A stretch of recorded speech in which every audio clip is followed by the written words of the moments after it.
Ahora comienza tu viaje por el mundo.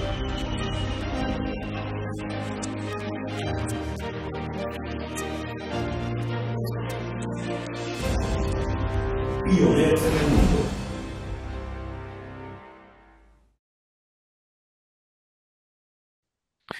Muy buenos días, con ustedes Joel Vélez Colón, director ejecutivo de la Oficina Institucional de Relaciones Internacionales de la Pontificia Universidad Católica de Puerto Rico. Les doy la bienvenida al programa Pioneros en el Mundo, aquí acompañándoles en Católica Radio los miércoles a las 10 de la mañana, compartiendo experiencias de educación internacional de nuestra comunidad universitaria, así como exalumnos, universidades institucionales asociadas a nuestra institución, y en este programa conversamos sobre iniciativas relacionadas con viajes académicos, intercambios estudiantiles, colaboraciones de investigación de la facultad, conferencias, conciertos y otros proyectos internacionales que todos apoyan la misión de la universidad. En la mañana de hoy tenemos el gusto de recibir a uno de nuestros exalumnos del programa de Bachillerato en Ciencias Políticas y Derecho, Ricardo Rivera Borrero, quien tras estudiar en la Católica tuvo la aventura de estudiar una maestría en España y hoy viene a compartir sus experiencias con nosotros. Bienvenido, Ricardo, ¿cómo estás? Saludos, Joel. Muchas gracias por la invitación a este programa. No, Muy agradecido. gracias a ti por la oportunidad que nos das de tu tiempo para que el público de Católica Radio y el que nos escuchan por las redes sociales, particularmente YouTube y Spotify, puedan conocer un poco más a través de tu historia, de tu vida sobre la universidad y también sigamos motivando e inspirando a otros jóvenes, a otras personas a que tengan esa misma aventura y tengan experiencia de internacionalización como parte de su formación académica y la aventura de la vida. Bueno, pero antes de entrar de lleno a esa experiencia que tuviste en España, siempre queremos dedicar un poquito de tiempo para conocer a este invitado. Y bueno, Ricardo, ¿de qué parte de Puerto Rico tú eres? Bueno, primero que nada, ¿verdad? Un saludo a todos nuestros oyentes de Católica Radio. Mi nombre es Ricardo, para los que no me conocen, y yo soy de acá de Puerto Rico, específicamente de Guayanilla y Ponce. Bueno, Nací en Ponce y me crié pues toda mi vida en Guayanilla. o sea ¿cuál fue tu motivación entonces de seleccionar la Pontificia Universidad Católica de Puerto Rico como una de las principales universidades del sur del país? Bueno, siendo honesto, cuando estaba ¿verdad? En esa duda de qué universidad iba a escoger, que me encontraba en el grado de high school, yo estudié en CROEF, en Villalba, y ya la mayoría de mis amigos pues estudiaron aquí en la Católica. Ellos me decían lo excepcional que era la universidad, y también me habían hecho la invitación para pertenecer al equipo de fútbol de aquí de la Católica. Y de las mayores motivaciones fue esa, otra vez reencontrarme con mis amigos y poder jugar con ellos en la Católica, ya que para ese tiempo en la LAI pues no podría participar en otras universidades en mi primer año. La Católica fue la única universidad y la primera que me dio la experiencia en poder participar y pertenecer al equipo de fútbol y el primer año. Luego de eso se enmendó para poder pues amplificar el programa, especialmente deportivo en interuniversitario, y pues hoy día pues los estudiantes de primer año pueden participar, pero en aquel momento eso fue una de las mayores inspiraciones. De Y hecho, luego porque me decidí a estudiar pues ciencias políticas y derecho. mencionas CROEF en Villalba.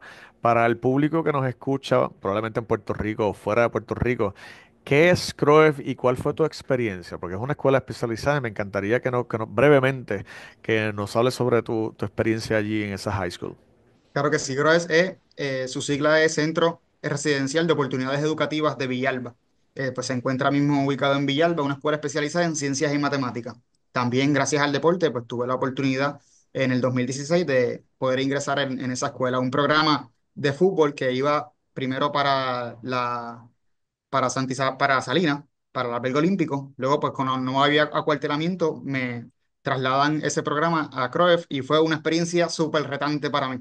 Una escuela donde, pues, académicamente es un desafío muy, muy grande. Una escuela en donde, pues, tenía que yo hospedarme, abandonar desde temprana edad a mi familia y comenzar hospedarme junto con otros compañeros. Las clases eran mis jornadas diarias, me tenía que levantar a las 5 de la mañana y todavía hasta las 8 de la noche estaba cogiendo clases, y cogiendo doble clase, porque eran dobles concentraciones. Al ser especializada en ciencias y matemáticas, pues tuve que coger dos clases de matemáticas por grado y dos clases de ciencia por grado. Y cuando veníamos haciendo la suma de todos los cursos durante el semestre, eran aproximadamente sobre 10 cursos semestrales. ¿Cómo entiendes Y que esa formación te ayudó luego a ese paso a la universidad?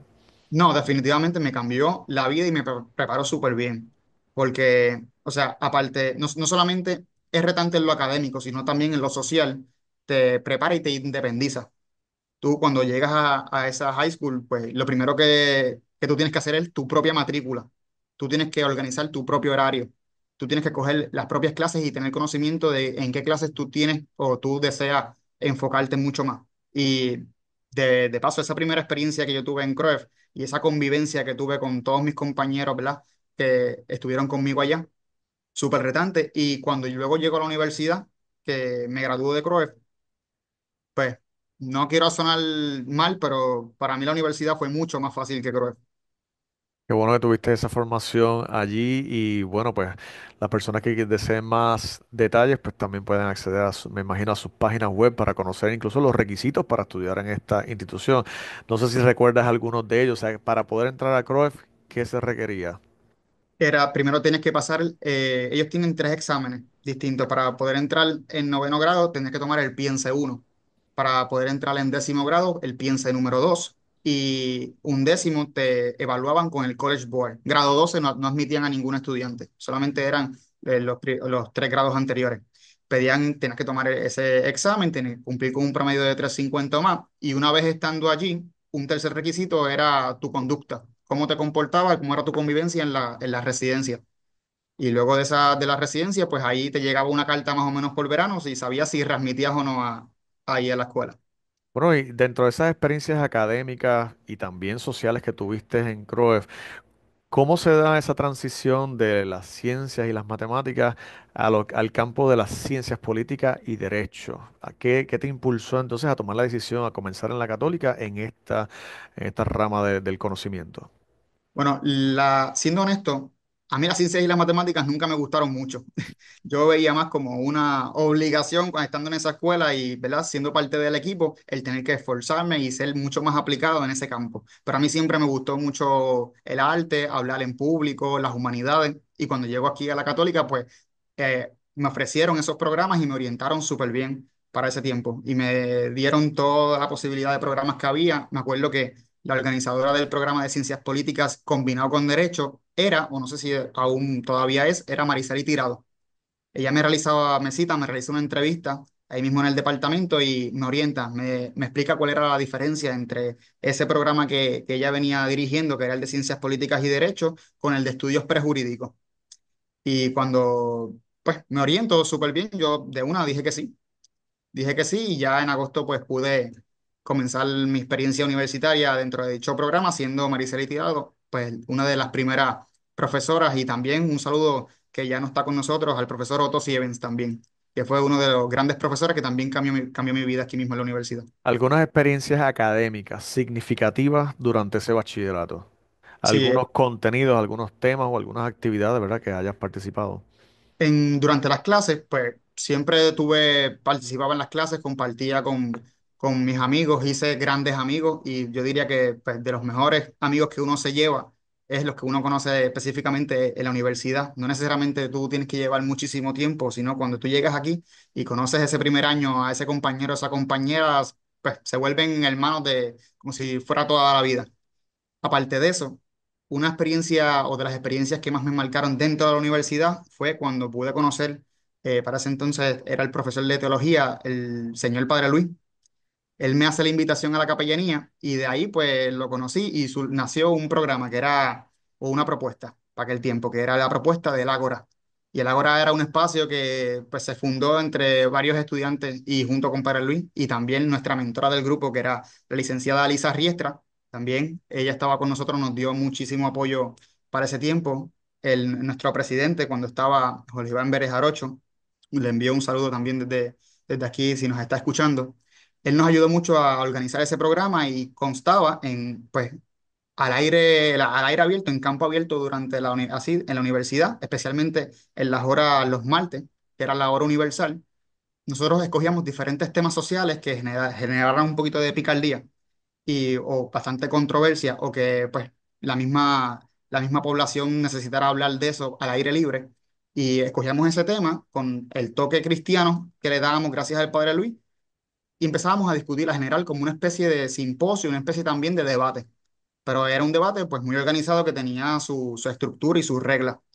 Y luego que hacíamos el debate, generáramos una reflexión final sobre ese tema y lo organizamos, tratamos de hacerlo o por lo menos 2 veces al mes.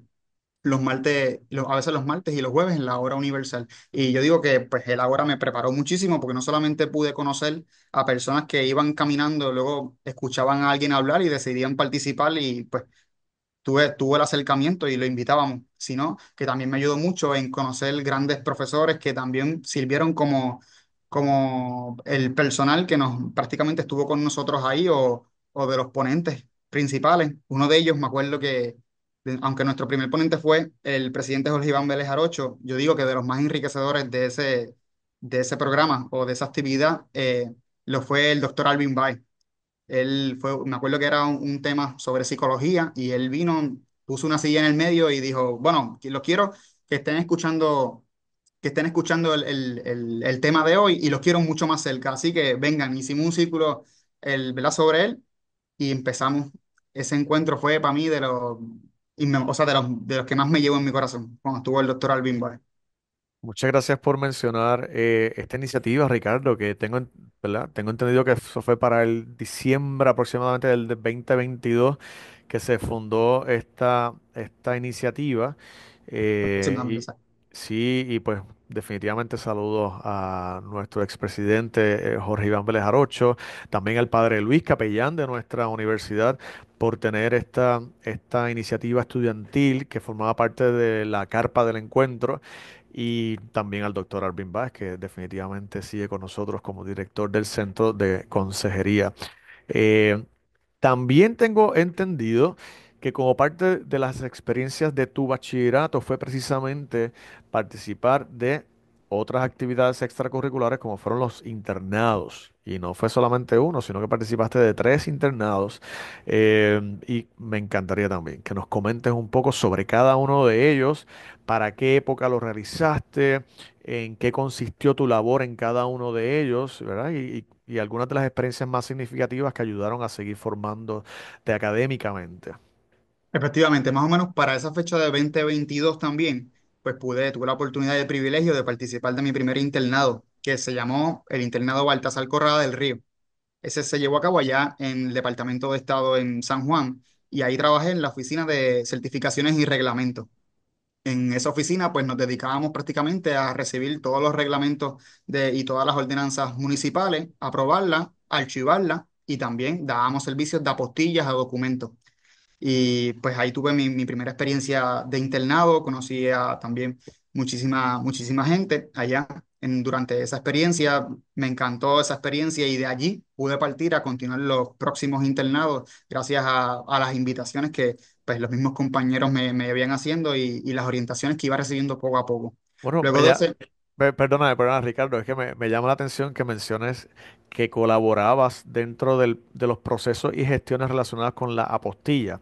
Y a veces el tema de la apostilla es algo como desconocido porque no es un trámite que comúnmente lo utilicemos, si no es que vamos a emitir un documento que se requiere validar para un país en el exterior, como pueden ser los estudios graduados. De momento, pues, vamos a hacer un estudio de maestría o doctorado en España, en Colombia, en México, y requieren validar o certificar que ese documento es fidedigno. Entonces, a veces también nosotros aquí como universidad pedimos que los estudiantes internacionales vengan con esos documentos apostillados de su país.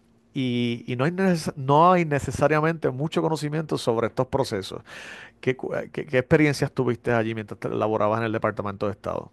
sí, pues ahí mismo en la oficina de certificaciones y reglamentos con la señora Rosa Cortijo, ella me ayudó desde el primer momento, pues tuve una gran relación con ella. O sea, ese momento en cuando yo llegué a su oficina, me acuerdo que me invitó también a una tacita de café, charlamos un poquito y luego me explicó cuáles eran las instrucciones. Y había anteriormente, ¿verdad? Un fun fact que había dentro de la oficina es que ella había pues votado a algún estudiante previo a mí. Y cuando, no sé por qué, cuando yo llego, parece que le caí súper bien y pude compartir con ella. Ella me explica cuáles eran las instrucciones y las labores que yo iba a estar realizando en su oficina. Y pues de lo que yo pude aprender es dentro de esa postilla, pues uno, como, ¿verdad? Usted mencionó, oficializas y legalizas un documento para cuando lo lleves al extranjero, pues esté certificado por el convenio de la Haya. Y dentro del convenio de la Haya es una lista de países que, pues, que existe para poder darle validez a un tipo de documento. Prácticamente los documentos que validábamos allí eran diplomas de cuarto año o de universidad, eran certificados médicos algunos y también declaraciones juradas. Era la mayoría de los documentos que nosotros hacíamos allí. Y sí, luego archivando también toda la información de los abogados notarios, porque ellos dentro de su oficina tienen un registro de todos los abogados notarios. Dentro de esos registros, pues todas las decisiones que llegan del Tribunal Supremo de cualquiera de los abogados notarios, yo las recibía en esa oficina, la ponchaba y luego las archivaba pues, en toda la colección que ellos tenían dentro de la oficina, Y eso eran las oficinas en el viejo San Juan, en ¿cierto? el viejo San Juan, frente a la Plaza de Armas. Sí. Perfecto, o sea, pero si alguien necesita postillar documentos y se encuentra en la región de Ponce, aquí también está la oficina del Departamento de Estado correspondiente para realizar esas apostillas en el antiguo edificio Felipe García, frente a la Plaza Las Delicias. Así que en Ponce también se pueden realizar estos servicios de apostilla. Mira, y gracias por comentarnos, ¿verdad? Esa gestión que de alguna manera está con el tema de relaciones internacionales. Y bueno, posteriormente hiciste el internado Ramos Coma. Ramos Coma, Jorge Alberto Ramos Coma, ese fue en el Capitolio. Ese de los más retantes. Y me encantó muchísimo ese internado. Me hace la invitación una de mis amistades que también completó ese internado. Y cuando voy allá, pues me tocó realizar en la oficina del representante del Distrito 23, que para ese entonces era José Rivera Madera, Cheito.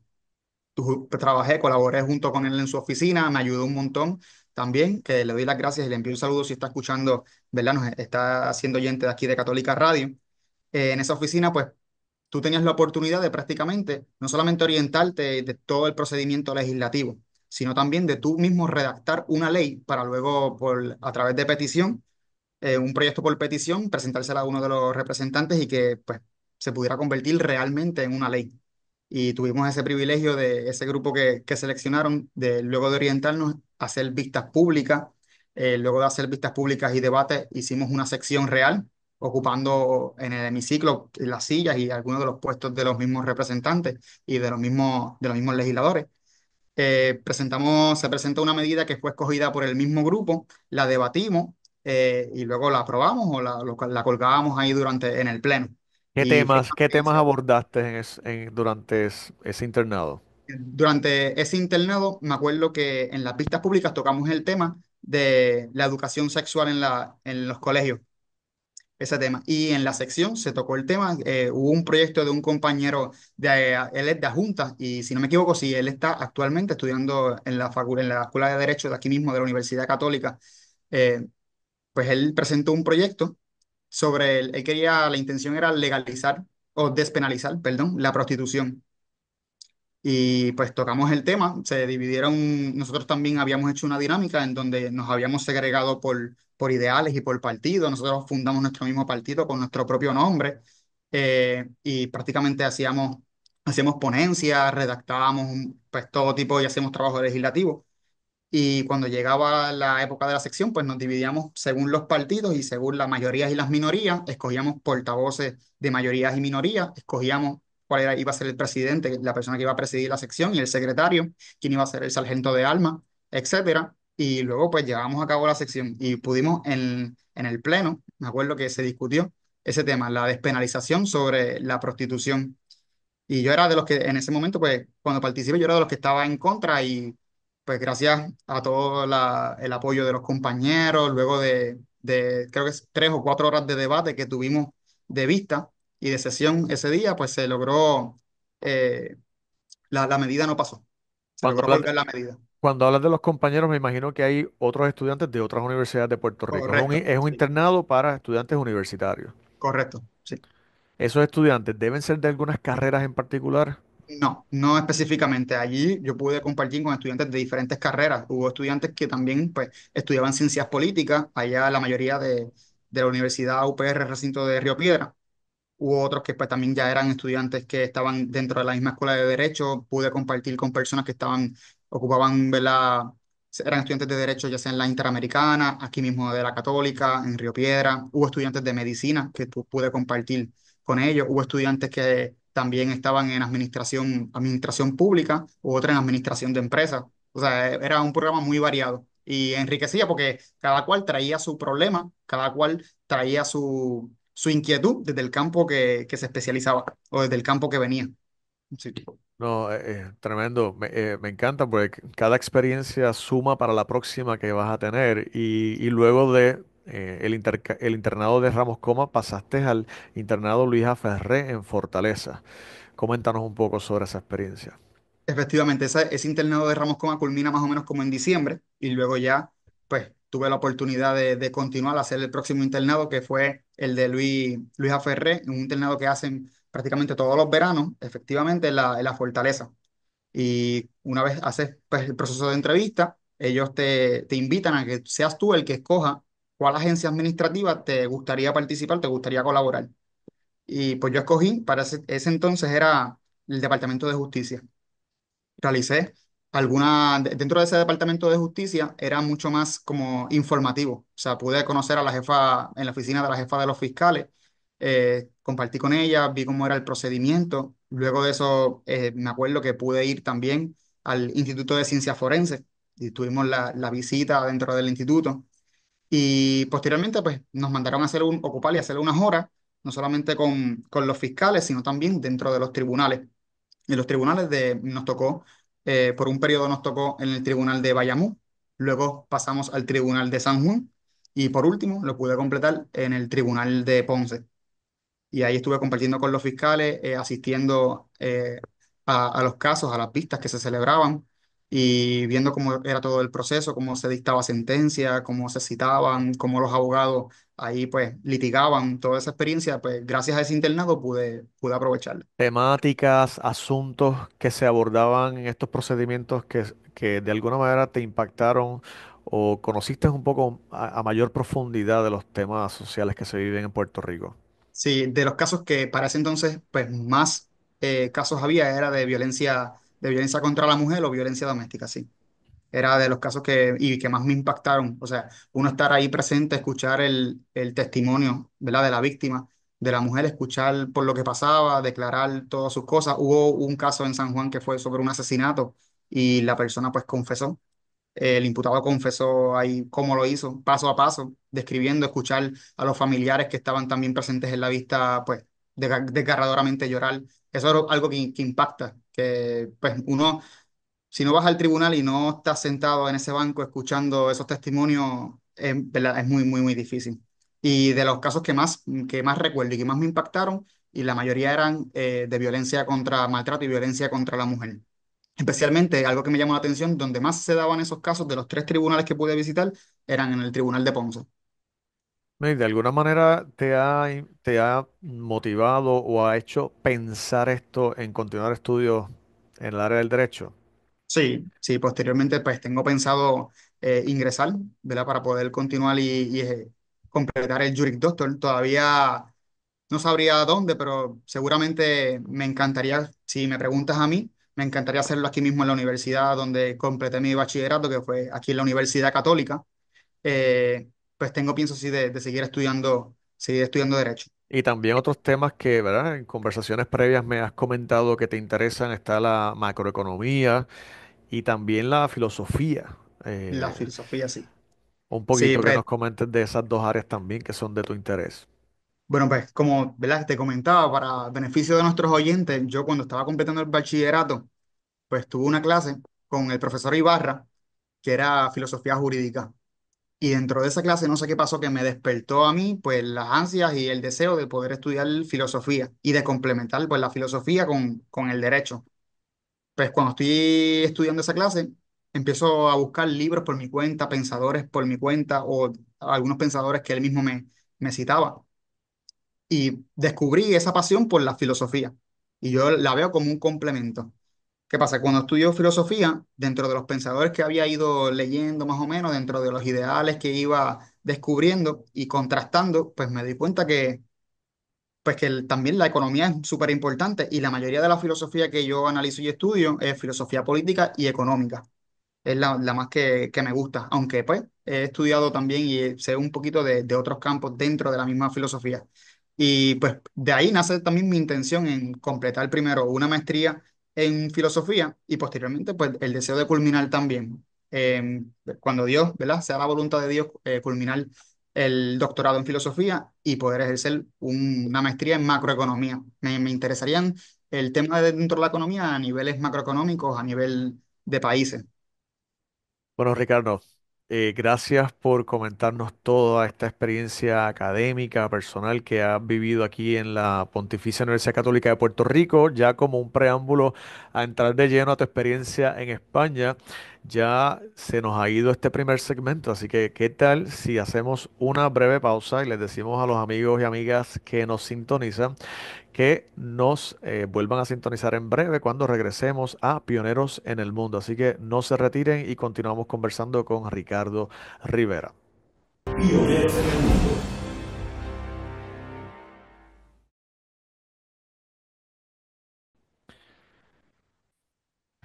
Regresamos a Pioneros en el Mundo hoy conversando con nuestro exalumno del programa de Bachillerato en Ciencias Políticas y Derecho, Ricardo Rivera Borrero. Ricardo, gracias nuevamente por acompañarnos en este programa y compartir tus vivencias de estudios en la Pontificia Universidad Católica de Puerto Rico.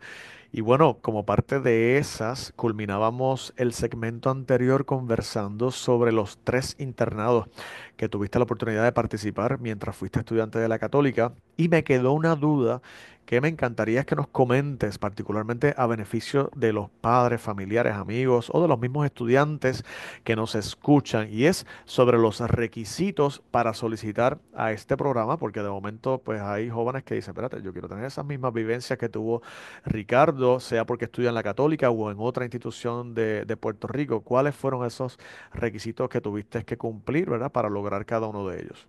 Claro que sí, retomando nuevamente, ¿verdad? La conversación que teníamos, dentro de los requisitos que más o menos yo recuerdo para ese entonces, era solamente cumplir con el promedio, si no me equivoco, era 350 o en algunos de los internados el promedio no tenía que ser 350, podría ser mucho menor. También era, tenías que completar una entrevista formal y luego de la entrevista, pues ahí te iba llegando la carta, tenías que enviar 2 cartas de recomendación de profesores.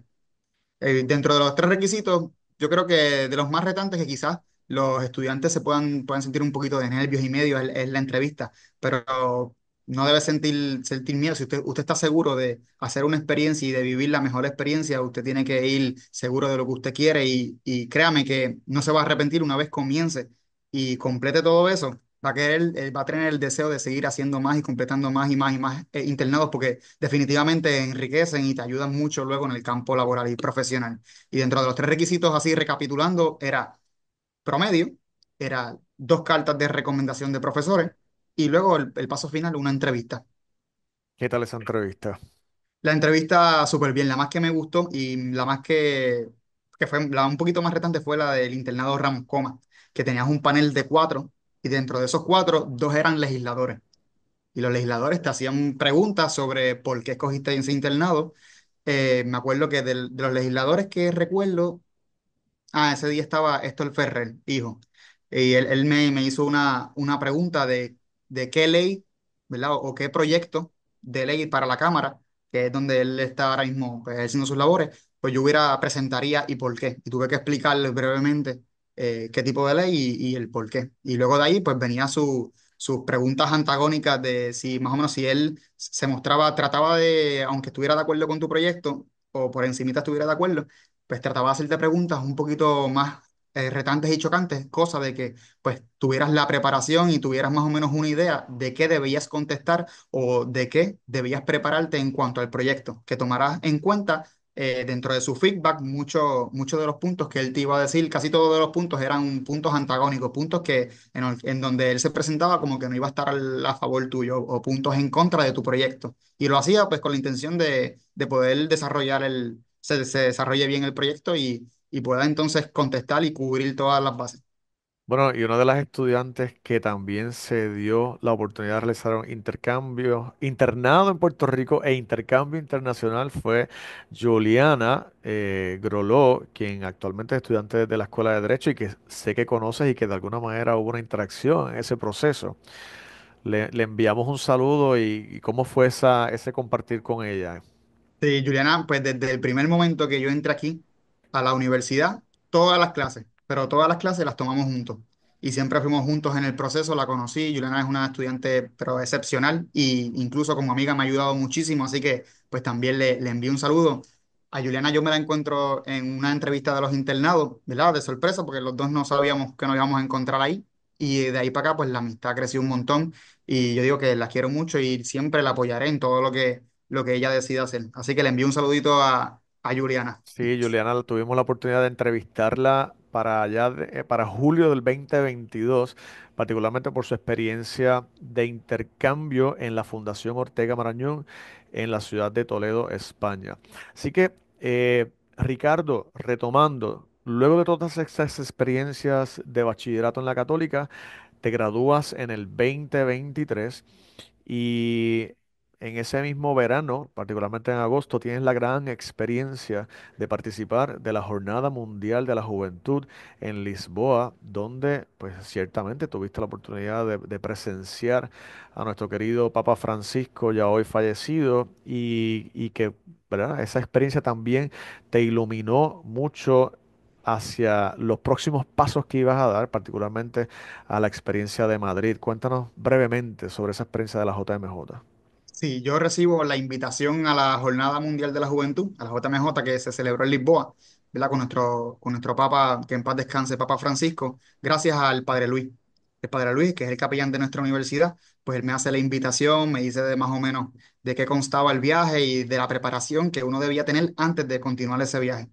Y pues viví unas experiencias específicamente en Casa Misión Claret en Bayamón, donde haces una especie de alrededor 5 o 6 encuentros donde te vas preparando para el viaje.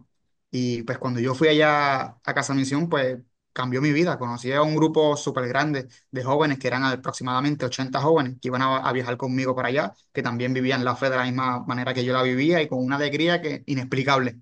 Entonces, pues, nos damos ese viaje para allá, para Europa. Visitamos primero la ciudad de Balbastro, allá en Barcelona.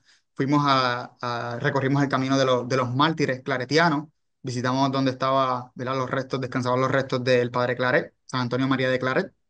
Y luego posterior nos fuimos por la ruta de los Pirineos hasta llegar a Francia, específicamente en Lourdes. Una ruta de película, o sea, maravillosa, súper hermosa, puedes contemplar la naturaleza allá y te queda de verdad muy, muy para pelo. Y luego de Francia, que tuvimos la oportunidad de ir al santuario de Lourdes, que es un santuario donde pues presenta una de las apariciones de la Virgen y haces una peregrinación, pues nos dimos la tarea de continuar el resto de las aproximadamente 2 semanas en Lisboa y en Oporto. Allá es un camino muy, muy chocante, o sea, chocante por las cosas que vas viviendo y viendo, pero también que requiere de mucha concentración y requiere de mucho esfuerzo de nuestra parte, porque no es fácil, o sea, tú tienes que ir y vas a compartir un espacio en donde se encuentran aproximadamente, cuando yo fui, eran 1,5 millones de jóvenes aproximadamente, y compartiendo en el mismo lugar que tú, la misma fe, por una convocatoria que hizo pues, el Papa Francisco. Y pues es retante lo mucho que hay que caminar muchísimo, debes cargar tus cosas, no creas que vas a ir a dormir cómodamente, o sea, probablemente la capacidad de hoteles pues ya se encuentre súper limitada y esté súper lleno todos los hoteles, pues tocaría entonces quedarse, como fue en mi caso, quedarse a dormir en alguno de los colegios que pues estuvieron a disposición y abrieron sus puertas para que uno pudiera quedarse hospedando y poder vivir esa experiencia y dormir en el piso, bañarte a las 4 o 5 de la mañana. O sea, son cosas muy, muy retantes, pero que es una experiencia que te cambiará tu vida. Y luego cuando voy allá, pues que pude vivir y conocer personas también que son claretianos, que viven la fe, pero desde sus países. Conocimos un grupo de allá de extranjeros, la mayoría eran de España, Italia, y ellos me hacen la invitación cuando les menciono sobre mis intenciones de querer seguir estudiando y más filosofía, pues ellos me hacen la invitación de completarlo ahí mismo en España y específicamente en Madrid. Y hasta que pues, ellos me ayudaron muchísimo, me orientaron, me dieron toda, prácticamente toda la promoción de cuándo abrían los programas. Me dieron me mencionaron y me ponían en contacto con algunos de los coordinadores de los programas. También me daban pues algunas opciones de dónde yo podía quedarme, con los precios, qué presupuesto más o menos debía llevar. O sea, fue todo un plan, toda una preparación que tuve que hacer en ese tiempo para poder dar el sí y decidirme a estudiar fuera de Puerto Rico. Y una vez, pues, los conozco a ellos, que ellos me orientan y que ellos me dan prácticamente me dicen los pros y los contras, porque también tienen sus contras, pero me dan prácticamente todas las ventajas de poder estudiar ahí en Madrid, pues me decido y más orgulloso y enriquecido y más emocionado todavía porque me iba a volver a encontrar con ellos, luego de haber vivido esa experiencia de la JMJ. Y Y luego, pues aproximadamente como en septiembre, finales de septiembre, dije que sí, le expliqué a mi familia cuál era mi plan. Me acuerdo que en casa tuve que sentarlo, así nos sentamos así en la sala y eso fue casi una presentación. O sea, le faltó el PowerPoint. Pero sí fue una presentación. Tuve que decirle el presupuesto, el lugar donde me iba a quedar, filosofía, por qué filosofía, cuáles eran las ventajas, desventajas, todo. Qué planes de emergencia tenía si no se daba mi plan de estudiar allá o si debía regresar. O sea, todo, tuve que decir todo. Y pues mis padres, los quiero un montón y les doy las gracias por el apoyo desde el primer día, pues me dijeron que sí, me ayudaron. Mi padre viajó conmigo y estuvo esa primera semana para asegurarse de que yo pues estuviera en un lugar bastante seguro allá. Y pues luego de eso, viví la experiencia allá en España. Viví la Ricardo, experiencia, sí, perdóname, yo te escucho y revisando algunas de las palabras del Papa Francisco en los días que pasó en Portugal con motivo de la Jornada Mundial de la Juventud. Eh, una de las frases icónicas fue cuando él dijo, tengan el coraje de sustituir los miedos por los sueños. Sustituyan los miedos por los sueños. No sean administradores de miedos, sino emprendedores de sueños. Y sueños, yo sí. veo que tú prácticamente saliste con mucho fuego de esa experiencia, sumado a toda tu historia, ¿verdad? Tu historia personal, tu historia académica, y tomaste la decisión de la aventura en España.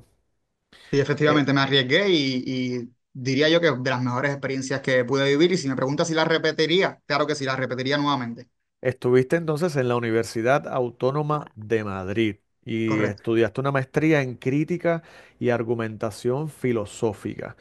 Eh, esa experiencia fue en el año, digamos, del 23 al 24 correcto. y realizaste una tesis que fue una relación de la noción del tiempo con la política. Bueno, tenemos ahora un espacio para conversar sobre tu experiencia en la Universidad Autónoma de Madrid. ¿Por qué específicamente esos temas de crítica y argumentación filosófica? Muy bien, cuando yo estudio filosofía y más dentro del campo de lo jurídico, yo vi dentro de la disciplina y dentro del tema de la argumentación algo muy importante. O sea, que no solamente la argumentación te enseña prácticamente cuestión de estrategia, de lógica y eso, sino que también tú puedes hacer toda una formulación para poder llegar, que a la hora de la verdad es donde le gustaría llegar a todos los que estudian en el campo del derecho, abogados, fiscales y jueces, llegar a la verdad. Pues una forma de enriquecer, diría yo, el campo del derecho es empaparse mucho en ese tema de la argumentación. Y crítica de la argumentación filosófica, dentro de todos los másteres que yo pude haber evaluado y analizado antes de tomar mi decisión, me acuerdo que anterior a la autónoma yo había también, me gustaba mucho y me interesaba mucho un máster en la Universidad Complutense de Madrid, en la Complutense. Pero la Universidad Complutense, aparte de que había cerrado su convocatoria al máster de filosofía, pues no hablaba nada de argumentación. Y yo, no, pues definitivamente, si esto es el único que está abierto hasta el momento, dentro de las opciones que tengo, esta es la que está abierta. Y habla de argumentación, pues eso es una señal. Y me lancé. Y por esa clase de argumentación fue más bien que yo decidí irme allá a España a estudiar filosofía en crítica y argumentación filosófica. Algunas experiencias, bueno, vamos a hablar de la parte académica, comencemos Sí. con eso. ¿Qué diferencias viste de las experiencias de metodología de enseñanza? ¿Cómo debía ser el aprendizaje por tu parte en este sistema educativo español, particularmente en la Autónoma de Madrid? Una diferencia del cielo a la tierra, o sea, literalmente. La dinámica, la forma de cómo dar las clases, allá los profesores es súper diferente, la intensidad que le dan a las clases es súper diferente, prácticamente, no diría el nivel académico, porque en Puerto Rico también tenemos un nivel académico, pero allá los profesores, pues, son, por decirlo de cierta manera, un poquito más soberbios, más arrogantes en ese sentido y son muy maniáticos con lo que tú dices, al nivel de que si tú pronuncias alguna palabra mal dentro de las reflexiones o dentro de tu participación dentro de la clase, te regañan. O sea, eso en Puerto Rico yo no, nunca lo viví así cuando pues, daba mi opinión o quería participar de la clase. Allá, literalmente, dices una palabra mal pronunciada, ellos te corrigen, porque el mundo académico, según ellos, así lo requiere. Y dentro de lo que pude vivir allá, pues en el mundo académico, al principio tuve mis dificultades, no te voy a decir que no. O sea, tuve mis dificultades por el hecho de que rápido, pues, quizás escuchaban mi acento y me decían, eres de las Islas Canarias o algo así. Yo no, yo soy de Puerto Rico. O sea, orgullosamente decía que era de Puerto Rico y yo, ok. Y pues quizás el apego al principio no era tan fácil.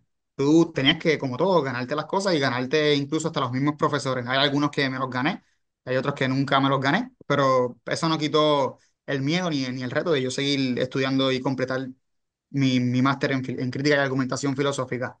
Pero dentro de esos cambios que pude ver, el mundo allá también son, diría yo, bastante los estudiantes, o sea, bastante aplicados también. No es como que la clase no se queda dentro del salón, es como que está la clase dentro del salón y luego vámonos todos a un café que vamos a seguir hablando del tema. Y luego vámonos allá a un parque que vamos a seguir hablando del tema.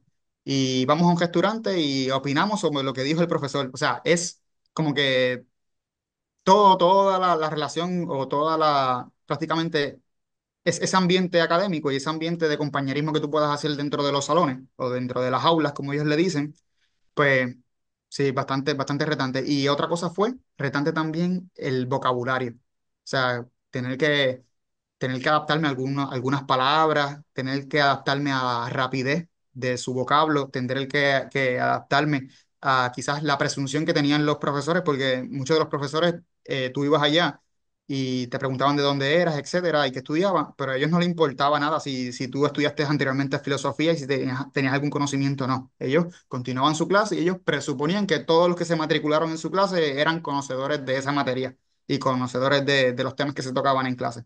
Y de lo más retante para mí, cuando yo llego ese primer día al salón y pues los profesores empiezan a dar su clase, me presento, etcétera, es que daban la clase, allá exámenes no daban mucho, pero sí mucho debate y mucha presentación con PowerPoint y presentaciones orales. Ellos le daban más énfasis a la forma de tú presentar, porque ellos decían que, o más o menos su visión es que ellos quieren combatir lo que es lo que le decimos nosotros la botella, el embotellamiento del contenido que tú puedas aprender en clase.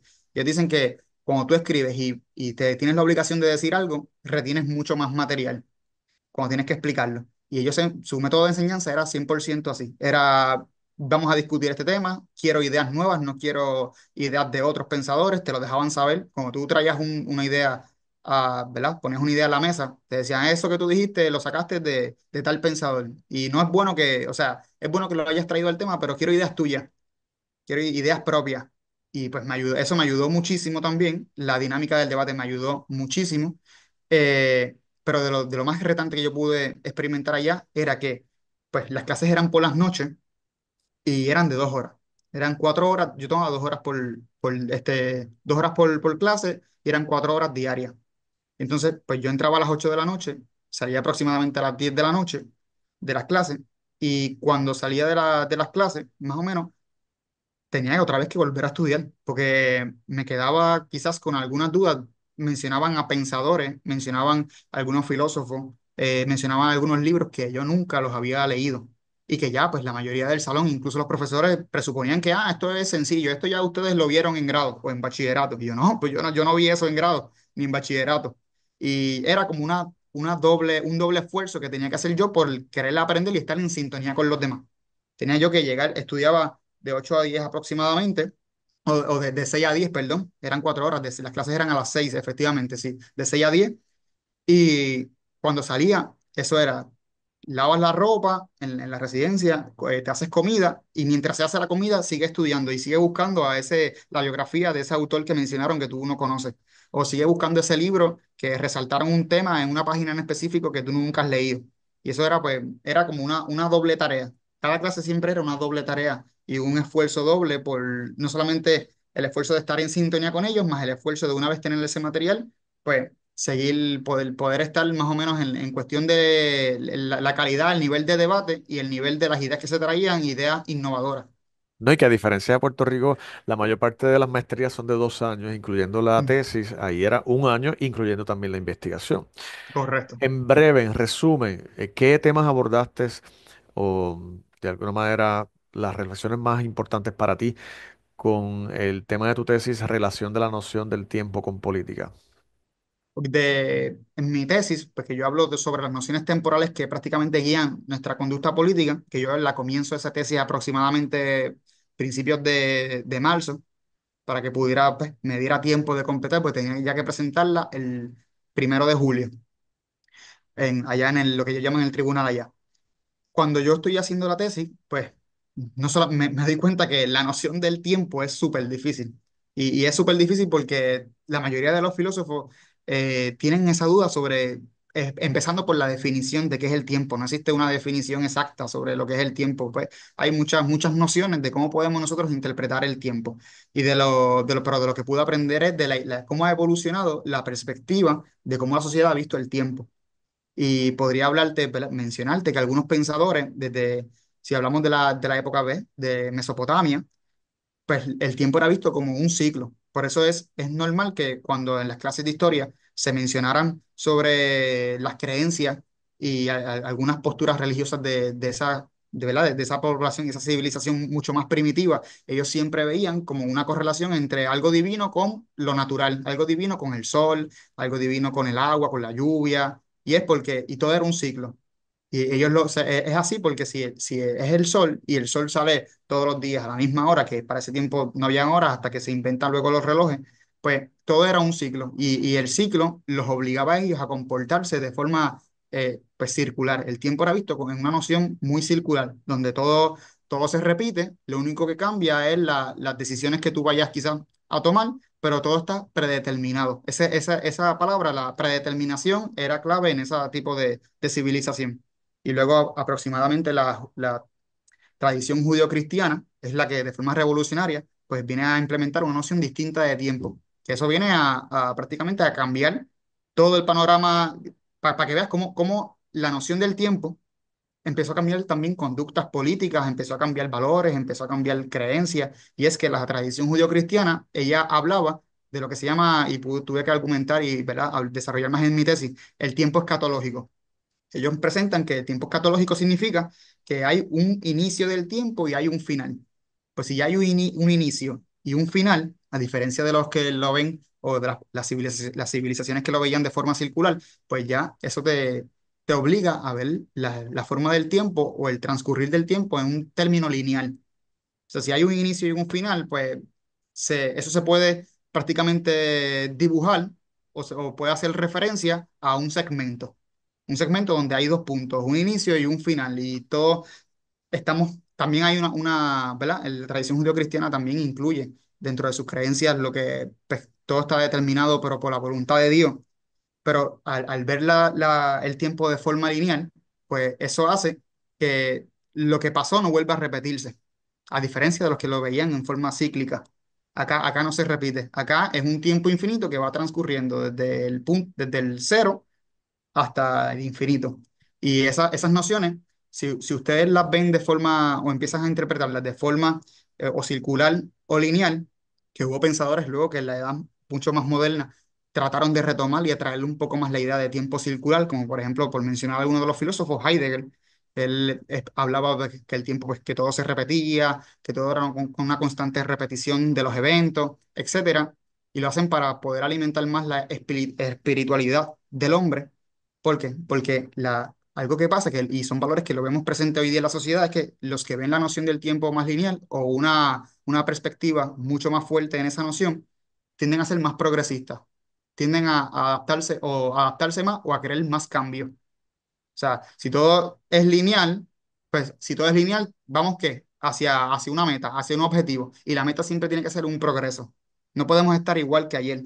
Tenemos que desarrollándonos, tenemos que ir construyendo algo, poniendo un granito de arena adicional. A diferencia de los que lo ven circular, pues quizás no están afín con unos valores tan progresistas o tan cambiantes. No todo lo contrario. Si todo es círculo y se repite, sí, pues el valor que más va a predominar en esa noción es la conservación de algo. Piensan que tenemos que, ante el mundo cambiante, debemos conservar algo.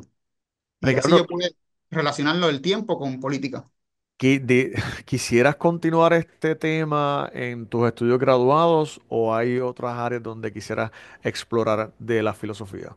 No, definitivamente este tema me encanta bastante y aparte de que pues es muy extenso, pero es por la misma noción de tiempo requiere que sea muy extenso porque pues hay muchas formas de ver el tiempo, no solamente desde el tiempo visto desde la religión, también desde los sociólogos, desde la sociedad, el tiempo visto dentro de la política, el tiempo visto en lo económico, o sea, el tiempo es como un tema muy amplio y muy general que pues puede expandirse y puede ir segregándose poco a poco y se puede ir abordando de diferentes maneras, pero para poder yo dar y poder relacionar tiempo con política, pues tendría que abordar todo donde el tiempo pueda tocar.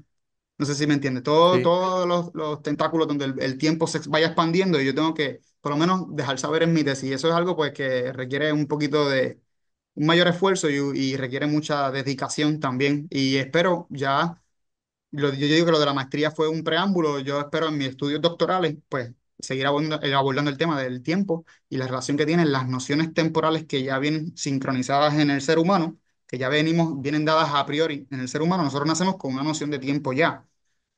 Pues, cómo eso va configurando nuestras decisiones y nuestras inclinaciones políticas. Ricardo, ya vamos casi culminando este segundo segmento, pero me encantaría que también conversemos sobre otros elementos, elementos culturales, sociales que viviste allí en Madrid. Nos comentaste mientras conversabas que cuando salías de la universidad llegabas rápido a la residencia. ¿Cómo fue tu experiencia de alojamiento? Porque hay estudiantes que de momento se preguntan, sí, voy a España, a la universidad. Probablemente hay o no asociación con la católica, me pueden ayudar a identificar una, pero el alojamiento, eso es una decisión muy personal que cada estudiante toma de vivir dentro de la universidad o en el centro de la ciudad o incluso un poco más retirado, pero como el transporte público es más diverso y pues es muy viable. ¿Cómo fue tu experiencia de vida en Madrid? Aprovechando este tema ahora del alojamiento, o sea, tengo que mencionar algo súper importante de una experiencia que me pasó. Y es que, pues claramente, cuando tú le presentas a tus padres de la opción y tu plan de estudiar fuera del país, ellos quieren asegurarse de que tú te quedes en un lugar, ¿verdad? Seguro y un lugar bueno y conveniente. Pues el alojamiento fue muy retante, porque especialmente en Europa y en España, pues, y en Madrid, el alojamiento es un poquito caro y no es muy accesible, que digamos. Entonces, cuando yo estoy buscando y haciendo todos los esfuerzos para conseguir alojamiento, tuve nuevamente nuestra compañera Juliana que me dice, mira, si yo vi que hay una residencia cerca de donde tú vas a estudiar, ¿qué tal si, mira? Y me envió el link. Dice, solicita a ver.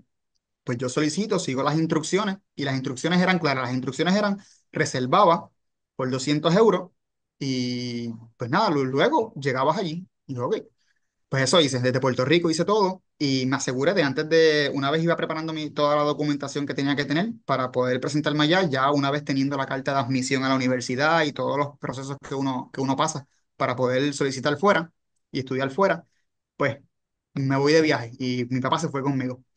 Cuando llego ahí a España, que me acuerdo, me presento ahí en la residencia de estudiantes, ahí en Canto Blanco, la residencia queda 5 minutos del salón de clase y queda casi dentro del mismo campus universitario. Cuando entro, me presento con la muchacha del counter y le digo pues que había reservado y me dice que yo no aparezco en las listas. Y yo pues busqué bien porque yo pagué tal fecha y le enseño evidencia del recibo y le enseño evidencia del email que me había llegado. Y me dice, ah, no, probablemente estás confundido. Y yo, no, ¿cómo va a ser? ¿Cómo que estoy confundido? Y ahí me explicó y me dijo, no, es que el procedimiento no es así como tú crees. El procedimiento es que tú pagas 200 euros y luego nosotros te ponemos una lista de espera y te llamamos. Oh, wow. Y yo, no, eso no puede ser porque, o sea, yo vine ya, yo empiezo mis clases mañana y yo vine ya pensando que me voy a quedar aquí y también mi padre quiere asegurarse que yo me quede aquí. Pues ahí comenzó toda una travesía y toda una desesperación y una, eh, ¿cómo te puedo decir? Una desesperación por parte mía y una ansiedad por parte mía y de Claro. mis padres, porque pues, yo no tenía, sí, tenía la admisión a la universidad, pero no tenía el lugar donde quedarme, que es lo más de lo más importante, porque si no tengo lugar donde quedarme, tengo que regresar y Mm. se culminaron mis sueños. Entonces, pues empezamos a buscar. Hubo hospedajes que dije que sí por el mero hecho de poder tener un tiempo de expansión, un tiempo adicional, en lo que iba consiguiendo nuevas opciones de hospedaje, que finalmente no me quedé, porque pues eran lugares que no eran muy convenientes, aparte que eran también bastante caros, eran muy lejos de la universidad. Hubo uno que conseguí como a 40 minutos de la universidad y todo era muy difícil también por el hecho de que pues tú hacías todo online. ¿Qué pasa? Cuando tú, por la desesperación mía, pues yo tenía que llamar a esos números y ya contactarme con el propietario de esos hospedajes para yo poder quedarme. Y cuando ya o veían el número que era extranjero o escuchaban mi acento, pues o no me contestaban o me decían que ya ese cuarto ya no estaba disponible. Y pues lo que hice fue, tuve que comprar y tuve un teléfono nuevo allá. Tuve que añadirle una tarjeta para poder tener un número de España. Cosa de que cuando yo llame, ellos vean que es número local de España. Claro que ya había un compromiso más con la estadía en España. Efectivamente, y yo llamaba y escuchaban mi acento y, pues mira, pues ya está ocupado, ya no se puede. Y yo, ya entré. Pues ya yo estuve así, de regresar y ese sueño y ese esfuerzo que hice de haber estudiado fuera, pues culminarlo. Yo dije, no, no se va a poder porque pues, no tengo un lugar donde quedarme y no me voy a quedar debajo de un puente, yo necesito un lugar seguro. Y efectivamente, cuando voy subiendo, la que estaba en recepción me dice, oye, Ricardo, ven acá, te vamos a ayudar. Te vamos a ayudar, pero necesito que abras tu computadora y reserves desde ahora. ¿Por qué? Porque hay un espacio a partir del 10 de... Milagrosamente, alguien canceló. A partir del 10 de octubre. Y ese es el único espacio que tenemos. Va a tener que ser cuarto compartido. Y yo, pues efectivamente, pues, no, no importa, yo reservo. Yo reservo que cuando yo abro mi computadora para escoger ese día, yo, las fechas que estábamos más o menos esa semana eran 25 como un 25 o 26 de septiembre, que todavía quedaban como 2 semanas todavía en lo que llegaba a la fecha del 10. Y yo había comprado en esa misma residencia como en la parte de hotel. Pues ellas tienen una parte que es de hotel y una parte que es de residencia de estudiantes. Y pues tú puedes comprar la estadía de una semana más o menos, pero como hotel, o 5 días máximo como hotel. Pues a mí se me vencía ese día, la estadía. Y ya desde ese día tenía que buscarlo o en Airbnb o un hotel hasta por lo menos llegar a la fecha del 10 de octubre, que ahí tenía un lugar seguro. Pues cuando estoy buscando, abro la computadora y a mí la computadora, en el calendario que te da, para tú poder seleccionar desde qué día a qué día te quieres quedar, a mí me dejaba desde el 26 que era ese día, hasta el 10 reservar nuevamente en esa misma residencia. Y la recepción me decía, no, pero es que eso es imposible porque está todo lleno. Y yo, no, pero verifique usted porque a mí me está dejando reservarlo, verifique. Y en ese mismo momento que ella verifica, me dice, mira, otro milagro, otra persona acaba de cancelar efectivamente para las fechas que tú quieres quedarte.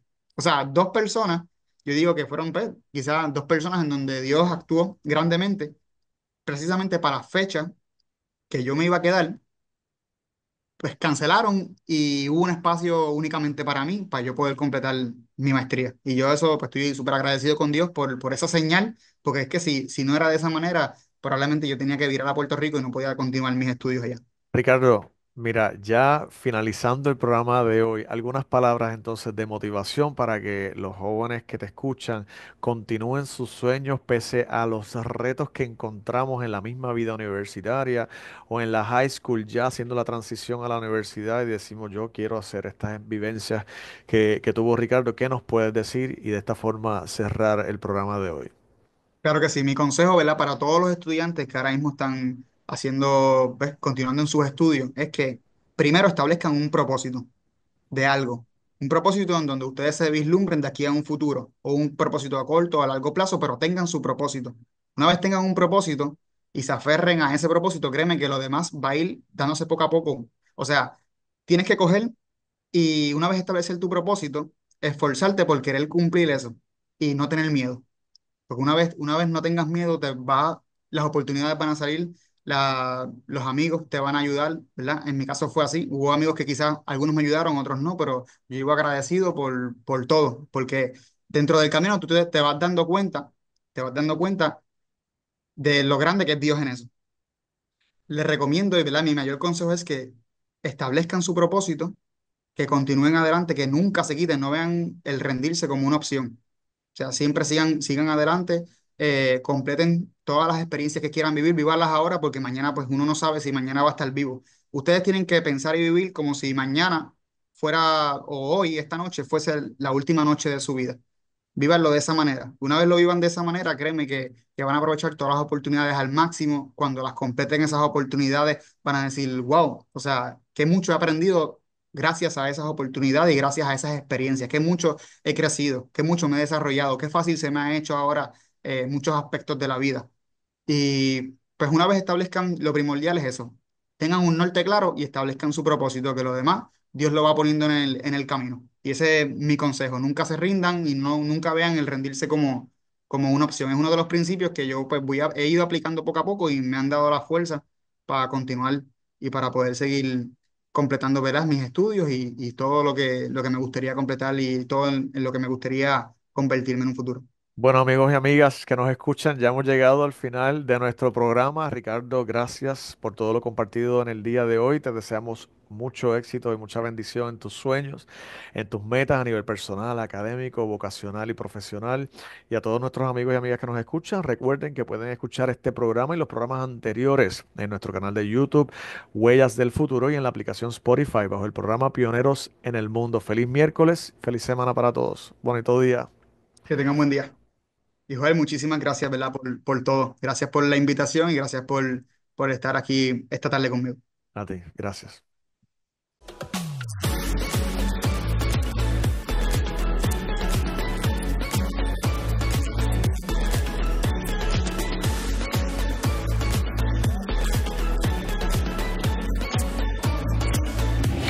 Pioneros en el Mundo, una producción de la PUCTR.